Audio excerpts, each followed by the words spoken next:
മികവുത്സവവും creative corner ഉദ്ഘാടനവും നടത്തി. Thazhava government higher secondary സ്കൂളിലാണ് മികവുത്സവം സംഘടിപ്പിച്ചത്. തഴവ ഗവൺമെന്റ് ഹയർ സെക്കൻഡറി സ്കൂളിലാണ് മികവുത്സവവും ക്രിയേറ്റീവ് കോർണറിന്റെ ഉദ്ഘാടനവും നടത്തിയത്. CR മഹേഷ് MLA ഉദ്ഘാടനം നിർവഹിച്ചു. ക്രിയേറ്റീവ് കോർണറിന്റെ ഉദ്ഘാടനം നിർവഹിച്ചിരിക്കുകയാണ്. കുഞ്ഞുങ്ങളുടെ പഠനത്തോടൊപ്പം തൊഴിൽ മേഖലയിൽ അവരുടെ കഴിവുകളെ പ്രോത്സാഹിപ്പിക്കാൻ വേണ്ടി 10 ലക്ഷം രൂപ പൊതുവിദ്യാഭ്യാസ വകുപ്പ് ചെലവഴിച്ചുകൊണ്ടാണ് ഏറ്റവും മനോഹരമായി ചിട്ടപ്പെടുത്തിയിരിക്കുന്നത്. ഈ സംരംഭത്തിന് എല്ലാവിധ ആശംസകളും അഭിവാദ്യങ്ങളും. ജഗന്നാഥൻ S. പുലിമുഖം അധ്യക്ഷത വഹിച്ചു.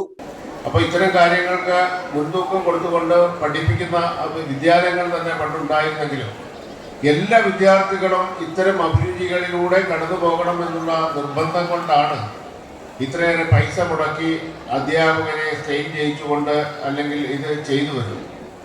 അപ്പം 100% നിങ്ങളത് വിനിയോഗിക്കണം എന്നുള്ളതാണ് എനിക്ക് സൂചിപ്പിക്കുവാൻ. ഇപ്പം ഇവിടെ 5ാം ക്ലാസ് മുതൽ 12ാം ക്ലാസ് വരെയുള്ള ക്ലാസ്സുകളുണ്ട്. 5ാം ക്ലാസ്സിൽ വന്ന് ചേരുന്ന ഒരു കുട്ടി 10ാം ക്ലാസ് വരെ 5 വർഷം തുടർച്ചയായിട്ട് പഠിക്കും. പക്ഷേ +1 +2 2 വർഷം കൊണ്ട് ഇവിടുത്തെ പഠനം പൂർത്തിയാക്കി പോകും.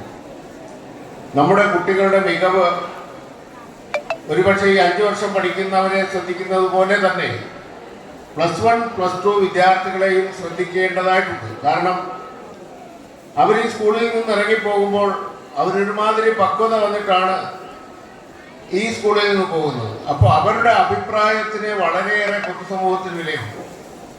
നമ്മൾ 2 വർഷമല്ലേ, നാളുകളിൽ പുതിയ പുതിയ കുട്ടികൾ വരും. എന്തു തന്നെ ആയാലും ഗവൺമെന്റിന്റെ നിർദ്ദേശാനുസരണമുള്ള കുഞ്ഞുങ്ങൾ ഇവിടെ ഫില്ലാകും എന്നുള്ള ഒരു മനോഭാവം പല സ്കൂളുകളിലുണ്ട്. Principal J. വിജയലക്ഷ്മി സ്വാഗതം പറഞ്ഞു. കൊല്ലം DPC രതീഷ് B. പദ്ധതി വിശദീകരിച്ചു. ജില്ലാ പഞ്ചായത്ത് അംഗം നജീബ് മണ്ണേൽ പുരസ്കാരം സമ്മാനിച്ചു. ഓച്ചിറ ബ്ലോക്ക് പഞ്ചായത്ത് അംഗം ഇന്ദ്രജിത്ത്, തഴവ ഗ്രാമപഞ്ചായത്ത് അംഗം Bindu Vithoor, SMC chairperson PC Sunil, മാതൃസമിതി president Amina, PTA vice president Shobha, SMC vice chairperson Cherukara Shanavas, Karunagappally AEO Ajayakumar, Sabeena, പ്രഥമാധ്യാപിക Bindu T, senior assistant Jolly P. Mathew, Reshmi, Sajeena BV, Ratheesh KR, Aparna തുടങ്ങിയവർ പങ്കെടുത്തു. News bureau. നമ്മളെ സംബന്ധിച്ചിടത്തോളം നമ്മൾക്ക് എന്നും ഒരു ലക്ഷ്യബോധം ഉണ്ടാകണം, അല്ലേ? നിങ്ങൾക്കൊരു ലക്ഷ്യബോധം വേണ്ടേ? അപ്പം നിങ്ങളെ സംബന്ധിച്ചിടത്തോളം ആ പരുന്തിനെ പോലെ ഉയർന്നു പറക്കാനാണ് നിങ്ങൾ ശ്രമിക്കേണ്ടത്. രാജ്യത്തെ സംസ്ഥാനത്തെ ഗവൺമെന്റുകൾ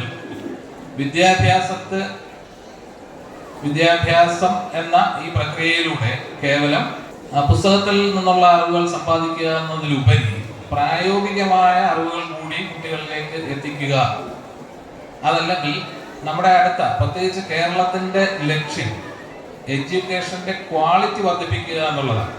നിലവിലുള്ള ക്വാളിറ്റി എത്രയാണോ അതിനേക്കാൾ മെച്ചമായ ക്വാളിറ്റിയിലേക്ക് മുന്നോട്ട് പോവുക. തഴവ